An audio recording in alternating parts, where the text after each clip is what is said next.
So even in the qualifying stage, when you're going through the CPR time, you're going to want to be able to push this through the sales process and set up opportunities for to get into the property, to see pictures, continue to establish and build rapport, and either hand off to another team member or set it up for the next stage in your sale process.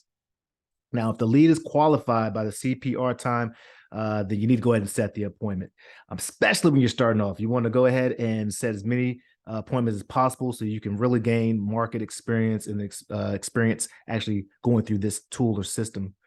Now, as you continue to grow, you will start being more selective with the properties that you go to. You'll have pre-commitments knowing that, hey, if I come out to this property, we agree on price, then we're walking away with a contract with an agreement. But at this stage, we really want you to just get out to as many properties as possible. If you're not able to get out there, you can hire someone on Craigslist or Facebook Marketplace, or maybe another wholesaler or JV partner in your space. By JV, I mean joint venture partner that'll help you take photos and pictures.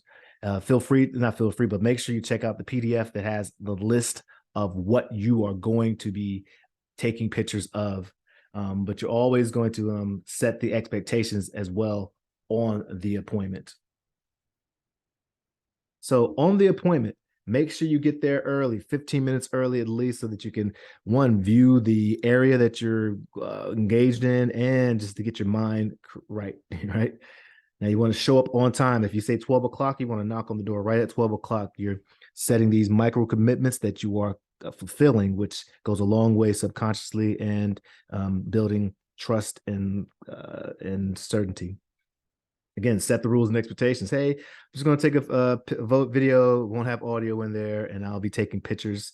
And again, you have the list of what to take pictures of, making sure that you're thinking about your buyers. They need to be able to see the property. They need to be able to see the good, the bad, the ugly. And you're going to be able to let them know you're going to share with your team and discuss the next steps. And that could possibly be while you're sitting in your car and going and loading it up and having a conversation with someone or yourself, and then going back in to continue the sales process. Or it could be possibly the next day, depending on what the situation is. But you want to let them know, I'm going to be taking pictures, videos, and you can share, and I'll be sharing with my team to discuss any next steps.